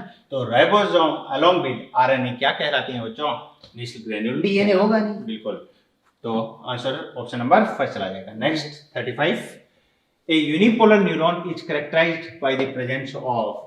तो एपोलर न्यूरॉन की जितेंद्र सर बात करें तो इस पर कोई भी प्रोसेस नहीं कहलाएगा। बिल्कुल। और यूनिपोलर की अगर बात करें तो साइटोन तो कहलाएगी। हाँ। और उसकी जो है एक प्रोसेस होगा जो किसकी तरह एक्ट करेगा, एक्सोन की तरह, एक्सोन की तरह एक्ट करता है। ये क्या कहलाती है, यूनिपोलर। मतलब इसके पास एक सिंगल न्यूराइट है जो केवल एक्सोन है। बिल्कुल बिल्कुल, मतलब इसमें डेंड्राइट एब्सेंट होता है। बड़ी क्वेश्चन बनता है। हाँ, डेंड्राइट यहाँ पर एब्सेंट होता है। और इसी प्रकार जो है बाइपोलर बन जाती है, जिसमें एक तो साइटोन होगी, एक छोटा सा जो है वो ये सर क्या हो जाता है, डेंड्राइट हो जाता है, डेंड्राइट और एक एक्सोन। लॉन्ग प्रोसेस होता है जिसे एक्सोन की तरह एक्ट करता है। और एक ऐसी स्ट्रक्चर और होती Pseudo है unipolar। जिसके साइटोन से एक ही प्रोसेस निकलता है, लेकिन ये प्रोसेस आगे चलकर एक तो लॉन्ग प्रोसेस में कन्वर्ट हो जाएगा और एक स्मॉल प्रोसेस में, और ये स्मॉल प्रोसेस किसकी तरह एक्ट करता है, ये डेंड्राइट की तरह और ये एक्सोन की तरह। ये स्यूडो यूनिपोलर कहलाती है। मल्टीपोलर का डायग्राम अपने वहां पर बनाएगा। हाँ, मोस्ट ऑफ न्यूरॉन अपने मल्टीपोलर ही है। Most of the neurons dorsal root horn में, जी। स्पाइनल कॉर्ड में, ये अपने सेंसरी ऑर्गन में है, बिल्कुल। है ना? और ये एम्ब्रियोनिक स्टेट में होते हैं, इनवर्टिब्रेट्स के अंदर भी ठीक ये है। मिलते हैं। बिल्कुल। तो यूनिपोलर न्यूरॉन में क्या हो जाएगा, यहाँ पर 2 डेंड्राइट, नहीं, नो डेंड्राइट, कोई डेंड्राइट नहीं है यूनिपोलर। हाँ, ये वाला चला जाएगा। तो आंसर ये चला जाएगा। ठीक है, मैनी डेंड्राइट मल्टीपोलर में हो जाएगा। 1 डेंड्राइट की अगर बात करें तो ये बाइपोलर में हो जाता है। नेक्स्ट 36 जी sir. Which of the following is correctly matched? Okay. Neuron supportive cell of nervous tissue, supportive cell नहीं है, सपोर्टिव सेल ग्लियल सेल है। ग्लियल सेल कहलाता है। ये वाला जो है रॉन्ग हो गया। Okay. Axon conduct action potential away from cell body, बिल्कुल सही है। इसको अपन इफरेंट भी कह सकते हैं। ठीक है। और एफरेंट जो सेल बॉडी की तरफ लेके आए वो डेंड्राइट हो गया। बिल्कुल। तो conduct action potential away from cell body, ये तो वाला सही है। न्यूरोग्लिया कंडक्टिंग सेल नहीं, ये सपोर्टिव सेल है, न्यूट्रिएंट भी देती है, प्रोटेक्शन भी करती है। ठीक बात है। डेंड्राइट रैपिडली डिवाइडिंग, डेंड्राइट जो है वो सेल नहीं है, वो सेल की प्रोसेस है, ठीक है। न्यूरॉन से रिलेटेड है, तो डिवीजन इनमें नहीं होगा। यहाँ तो पर करेक्टली मैच्ड होता है। करेक्ट ऑप्शन नंबर 2 चला जाता है। ठीक है। यहाँ पर एक चीज और आपको याद रखनी है, सर ने अभी इफ्रेंट और एफ्रेंट की जहाँ पर बात की थी, वहाँ एक सेंट्रीफ्यूगल और एक सेंट्रीपिटल कंडक्शन कहलाता है। केंद्र की तरफ, केंद्र से दूर है। तो सेंट्रीफ्यूगल का मतलब तो हो गया दूर और सेंट्रीपिटल का मतलब केंद्र की ओर। तो ये जो अपना एक डायग्राम बनता है ये न्यूरॉन का मल्टीपोलर का, उसी के थ्रू बच्चों को बता दें तो ये जैसे एक्सॉन हो गया, ठीक है, ये जैसे बच्चों अपने क्या डेंड्राइट कहला गए, तो ये तो इंपल्स को इधर की ओर सेंटर की ओर लाएंगे और ये वाला जो है ये सेंटर से दूर ले जाएगा। सेंटर से दूर तो क्या कहलाता है, सेंट्रीफ्यूगल, और ये वाला क्या कहलाता है, सेंट्रीपिटल। ठीक है, तो ये हाँ, ये भी याद रखना है। बिल्कुल बिल्कुल। तो नेक्स्ट क्वेश्चन की ओर मूव करें। 36 जी sir. What is the function of neural glial cell in nervous tissue? अगर बॉडी के अंदर बात करें नर्व सिस्टम में, तो जो 50% से भी ज्यादा वॉल्यूम है अपने नर्व सिस्टम में, ग्लियल सेल ही करती है। ठीक बात है। और इनसे कम जो वो अपने नर्वस टिश्यू होता है। नर्वस टिश्यू जो है वो नर्व इंपल्स जनरेशन, कंडक्शन में इन्वॉल्व है। इनके अलावा जो अदर फंक्शन है जैसे न्यूट्रिएंट देना, प्रोटेक्शन करना, रिपेयरिंग करना, ये ब्लड ब्रेन बैरियर बनाना और भी अदर टास्क वो ग्लियल सेल करती है। ग्लियल सेल है ना। तो यहाँ पर support and bind spinal cord and vertebral column together. Spinal cord और वर्टिबल कॉलम को जोड़ने का ऐसा कोई टास्क इसका और नहीं, ऐसी स्ट्रक्चर कुछ होती भी नहीं है। वो उनके बाहर मेनिंजेज होती है। बिल्कुल ठीक बात है। तो वो इस मतलब ग्लियल सेल जो है इसमें इन्वॉल्व नहीं है। ठीक है। Help nerve grow rapidly, nerve cell divide होती नहीं है। बिल्कुल। आफ्टर द बर्थ जो है इसमें कोई भी डिवीजन नहीं पाया जाता। प्रोवाइड न्यूट्रिएंट टू ब्रेन, ये वाला सही है, न्यूट्रिएंट देती है। Support and bind nervous tissue together and they provide nutrient to neuron. तो ये वाला ज्यादा एप्रोप्रिएट हो गया ना, क्योंकि मोर इंफॉर्मेटिव पार्ट आ गया। बिल्कुल। सपोर्ट भी आ गया, बाइंड नर्व टिश्यू टुगेदर, उनके बीच में सपोर्टिव फ्रेमवर्क बना रहा है और न्यूट्रिशन भी प्रोवाइड करवा रहा है। It is more appropriate. तो आंसर ऑप्शन नंबर 4 चला जाएगा। बाकी गलत ये भी नहीं है, लेकिन ये वाला इसमें आ गया और एडिशनल भी आ गया। बिल्कुल। इसलिए 4 हो जाएगा। नेक्स्ट क्वेश्चन की ओर मूव करते हैं। 38 in patient suffering from multiple sclerosis, ये मल्टीपल स्क्लेरोसिस एक ऑटो इम्यून डिसऑर्डर कहलाता है और इसमें जो माइलिन शीट होती है वो माइलिन शीट डैमेज हो जाती है। माइलिन शीट क्या प्रिवेंट कर रही थी, लीकेज ऑफ चार्जेस जो हैं उनको प्रिवेंट कर रही थी। अगर माइलिन शीट नहीं होगी तो लीकेज ऑफ चार्जेस होंगे और जो भी सीएनएस ने इन्फॉर्मेशन दी है वो टारगेट साइट तक प्रॉपर्ली पहुंच नहीं पाएगी। बिल्कुल। ठीक है, तो माइलिन शीट डैमेज हो जाने के कारण ऐसा होता है। तो ऑप्शन नंबर कौन सा चला जाएगा, ऑप्शन नंबर 3 चला जाएगा। ठीक है सर, बिल्कुल। चले आगे 39 जी sir. 3 essential component of most neuron के कंपोनेंट पूछा है, जैसे सेल बॉडी है, एक्सोन है, इसके अलावा उसके डेंड्राइट्स हैं, टिलोडेंड्रिया जो एक्सोन के एंड वाले पार्ट। ठीक है, तो उनकी बात करें तो एपिथेलियल यहाँ पर रिलेटेड है नहीं है। एक्सोन, डेंड्राइट, सेल बॉडी ये वाला तीनों होते हैं। ठीक है। तो यहाँ पर सिनेप्स उसका पार्ट नहीं, वो तो दो न्यूरॉन के बीच, एक न्यूरॉन एक मसल के बीच में बनता है। ठीक है। और न्यूरोग्लिया भी न्यूरॉन का पार्ट नहीं है, नर्व सेल कंप्लीट सेल ही होगी। ठीक है। तो और ये node Schwann cell glial cell होगी। तो अपने को और देखने की जरूरत ही नहीं है, सीधा आंसर सेकंड चला ऑप्शन जाएगा। नंबर 2 करेक्ट आंसर हो जाएगा। नेक्स्ट क्वेश्चन की ओर मूव करें। जैसे नोड ऑफ रेन्यूअर आया था तो ऐसा आप क्वेश्चन पूछ सकते हैं कि which one is not a part of neuron. Neuron, तो एक्सोन, डेंड्राइट, सेल बॉडी, एक है तो node of Node of रेन्यूअर, Ranvier, तो उसका पार्ट नहीं है वो। नोड ऑफ रेनवियर तो एक डिप्रेशन कहलाता है जहां पर एक्सोलेमा जो है वो डायरेक्टली डिप हो जाती है। वो अगर myelin sheath स्वान, ना हो। हाँ स्वान सेल, स्वान सेल है लेकिन माइलिन शीट नहीं बना रही। माइलिन शीट नहीं है, बिल्कुल। तो वो कहां पर एक्सोलेमा के ऊपर डायरेक्टली डिप हो जाती है। Which of the following is not characteristic of nerve system? It is found in brain, spinal cord, nerves. बिल्कुल सही। है। It contain the most highly specialized cell. बिल्कुल। Specialized cell भी हाईली होते हैं। स्पेशलाइज्ड सेल है। वेरियस फंक्शंस ये दर्शाती हैं। It's intercellular space is filled with collagen. Collagen Fibers नहीं नहीं पाए जाएंगे। तो आंसर भी कौन सा चला जाएगा? नोट पूछा है option number 3। Its functional cell are sensitive to change in the surrounding. बिल्कुल जो भी इंपल्स रिसीव किए जाते हैं उनको रिसीव करने के लिए रिसेप्टर्स की तरह एक्ट करते हैं। ठीक है, यहाँ पर सुनील जी एक जैसे पीछे स्पेशलाइज्ड या स्पेशल कनेक्टिव टिश्यू पूछ ले हाँ। तब बच्चों को वहाँ पे बताना है बोन, कार्टिलेज, ब्लड, बिल्कुल है ना। एडिपोज टिश्यू को भी ले रखा है, हाँ, एनसीईआरटी हाँ। के अंदर दे रखा है। ठीक है, और यहाँ पर अलग से ऐसे देती है मोस्ट स्पेशलाइज्ड टिश्यू, तब अपने को नर्वस टिश्यू बताना है। ठीक बात है। तो ये भी एक अच्छी इन्फॉर्मेशन यतिन सर ने बताई है। आप इसको नोट डाउन भी कर सकते हैं। यतिन सर एक बार बच्चों को फिर से रिपीट करके बता दें। हाँ। दोनों चीजों में क्या अंतर था? कि जैसे स्पेशलाइज्ड कनेक्टिव टिश्यू की अगर बात करें ठीक है, तो उसके अंदर जो आपका लूज कनेक्टिव टिश्यू उनको नहीं लेना है। ठीक है।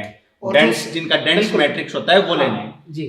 तो जैसे अपने कनेक्टिव टिश्यू प्रॉपर है उसमें लूज कनेक्टिव टिश्यू और डेंस कनेक्टिव टिश्यू दोनों स्पेशलाइज में नहीं है। ठीक है, फिर अपन स्पेशलाइज कनेक्टिव टिश्यू है। उसके अंदर कनेक्टिव टिश्यू स्केलेटन आ गया हम्म, और कनेक्टिव टिश्यू वेस्कुलर आ गया। ठीक है, ये स्पेशल के अंदर ये स्पेशल के अंदर मतलब बोन भी, कार्टिलेज भी, ब्लड भी। ठीक है। एक जगह एनसीईआरटी ने एडिपोज को भी लास्ट की समरी में दे रखा है। तो ये बच्चों को स्पेशलाइज कनेक्टिव टिश्यू में याद रखना है। ठीक और है, स्पेशल टिश्यू या स्पेशलाइज सेल अगर पूछ ले तो वो इसके रेस्पेक्ट में बच्चों को याद रखनी है। बिल्कुल।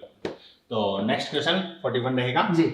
Impulse moving on a neuron when passes on to the next neuron essentially causes क्या? तो ये तो डिपेंड करेगा कि न्यूरोट्रांसमीटर किस प्रकार का बिल्कुल release होगा। बिल्कुल बिल्कुल तो सही बात। ये स्टिमुलेटरी टाइप का होगा या इनहिबिटरी टाइप का होगा? तो दोनों प्रकार के न्यूरोट्रांसमीटर होते हैं। तो इसमें कौन सा चला जाएगा? इनहिबिशन और स्टिमुलेशन दोनों चला जाएगा। तो आइदर इनहिबिशन और स्टिमुलेशन ऑफ द मतलब अगर इनहिबिटरी एंटीएम रिलीज हुए बिल्कुल जैसे आपका गाबा, गामा अमीनो ब्यूटायरिक एसिड जी, तो वो Sunil ji post synaptic membrane पर जुड़ करके कैल्शियम चैनल क्लोराइड चैनल को ओपन करेगा। ठीक है, उससे Cl माइनस जो है वो अगली सेल के अंदर जाएगा मूव कर जाएगा। जिससे वो हाइपर पोलराइज हो जाएगी, है ना। ठीक है, और अगर एक्साइटेटरी एंटीएम है जैसे एसिटल कोलाइन ACS तो वो रिसेप्टर पे जुड़ते ही सोडियम का इनफ्लो कराएगा बिल्कुल। और उससे वो डीपोलराइज होगा। वो डिपोलराइजेशन हो इससे जाएगा। एक्साइटेशन और इससे इनहिबिशन। ठीक बात है। तो ये एक कंप्लीट प्रोसेस सर ने आपको बता दिया कि इनहिबिशन किस प्रकार होता है कैल्शियम क्लोराइड आयन अंदर जाने के कारण, और स्टिमुलेटेड किस प्रकार होता है साडियम अंदर जाने के प्लस कारण। साइन जाएगा तो बिल्कुल। तो एक्साइटेशन। ये तो हो गया डिपोलराइजेशन और ये हो गया हाइपर पोलराइजेशन। नेक्स्ट मूव करें जी सर। मैचिंग वाला क्वेश्चन है। जैसे नर्वस टिश्यू के रेस्पेक्ट में अगर बात हम लोग करें तो इसमें एक्साइटमेंट होता है। ठीक है, कार्डियक मसल के रेस्पेक्ट में जो है इंटरकलेटेड डिस्क हो गया। ठीक है, फिर टिप ऑफ नोज बच्चों को बताया था अपने कार्टिलेज होती है। कार्टिलेज। और कैसी कार्टिलेज होती है ये भी बताया था, yellow fibrous cartilage. Yellow fibrous. और फिर क्या है? लिगामेंट। लिगामेंट है तो वो Cord कॉर्ड लाइक स्ट्रक्चर है। तो 3 4 1 2, तो 3 4 1 2 ये दिन सर आंसर नंबर 3 चला जाएगा। चले जी। Question number 43। epithelial tissue is distinguished from connective tissue, muscular और nerve tissue by its। तो ऐसा किसके कारण होता है? बेसमेंट मेम्ब्रेन की प्रेजेंस के कारण ऐसा होता है, क्योंकि बेसमेंट मेम्ब्रेन कहाँ मिलेगी? केवल एपिथेलियल टिश्यू में ही पाई जाती है। ठीक है, और आपको बच्चों को ये भी अपन ने बताया था कि एपिथेलियल टिश्यू ही वो है जिसमें ब्लड सप्लाई नहीं होती है, एवेस्कुलर होती है। अंडरलाइन कनेक्टिव टिश्यू से क्या करती है? ऑब्टेन करती है। इंटरसेलुलर स्पेस काफी कम होता है। काफी कम होता है क्योंकि सेल्स कॉम्पैक्टली अरेंज कहलाती है। इसमें सुनील सर ने आपको ये भी बताया था कि बेसमेंट मेम्ब्रेन ट्रांजिशनल में नहीं है। ट्रांजिशनल उसके अलावा सब में। हाँ बिल्कुल। तो आंसर कौन सा चला जाएगा? ऑप्शन नंबर 4 चला जाता है। नेक्स्ट 44 जी sir. Which of the following is not one of the 4 primary classes of tissue? अच्छा, epithelial tissue, connective tissue, muscular tissue, nervous tissue। Simple सा इसमें। सिंपल सा है। तो cartilaginous tissue is a type of, ये कौन सा बन जाता है? कनेक्टिव। ये कनेक्टिव का ही पार्ट है। बिल्कुल। तो फॉर प्राइमरी क्लास जो है वो ये प्राइमरी है, ये प्राइमरी है, ये प्राइमरी है, एक नर्व टिश्यू जो है वो भी प्राइमरी। नेक्स्ट 45 रहेगा, most specialised tissue of human body. ये यतिन सर ने अभी बताया था आपको, तो इसका यतिन सर कौन सा चला जाएगा? मोस्ट स्पेशलाइज्ड पूछ लिया ना तो नर्व टिश्यू चला जाता है, और अबंडेंट पूछ लेता तो फिर कौन सा चला जाता? Connective tissue. 46 जी सर। करेक्ट स्टेटमेंट पूछ रहा है यहाँ पर, concave surface of RBC provide more space या सरफेस एरिया फॉर हीमोग्लोबिन। बिल्कुल करेक्ट है। हीमोग्लोबिन जो है वो ऑक्सीजन के साथ बाइंड अप हो या उसको रिलीज करे, ठीक है। इसके लिए कनकेव सरफेस जो है वो सरफेस एरिया बढ़ा देती है, जिससे गैसियस जो ट्रांसपोर्ट है वो इजी हो जाता है। इसीलिए ड्यूरिंग इट्स डेवलपमेंट जब ये मैच्योर होती है तो इसके मोस्ट ऑफ सेल ऑर्गेनेल जो है वो इससे बाहर निकल जाते हैं या खत्म हो जाते हैं, ठीक है। उसका पर्पस यही था। और ये कैसे भी हो, न्यूक्लिएटेड, ताकि ज्यादा से ज्यादा स्पेस जो है इसका सेल का वो हीमोग्लोबिन ऑक्यूपाई कर पाए। तो पहले वाला सही है, ठीक है ना। फिर जो है अगला है, Wharton jelly present in umbilical cord of foetus is pigmented नहीं है, ये म्यूकोइड टाइप का टिश्यू है ना, म्यूकोइड टाइप का, तो इसलिए गलत हो गया। Transitional epithelium is thick, flexible and permeable नहीं इम्परमिएबल, क्योंकि बाहर की तरफ एक कोटिंग होती है जो वाटर के लॉस को प्रिवेंट करती है, ठीक है। फिर एक ऑल ऑफ दिस का मतलब हाँ, इसका मतलब तो आंसर कौन सा चला गया? Option number first. मतलब मैमल के अंदर ही सुनील जी, अगर कैमल लेमा को छोड़ दे तो एन्यूक्लिएटेड आरबीसी है, जिसके अंदर आरबीसी सर्कुलर है या बाइकनकेव है, ठीक है। बाकी वर्टिब्रेट जो है उनके अंदर वो ओवल शेप या बाई कॉन्वेक्स अपन कह सकते हैं ना, ठीक है, न्यूक्लियस होता है उनके अंदर। बिल्कुल बिल्कुल।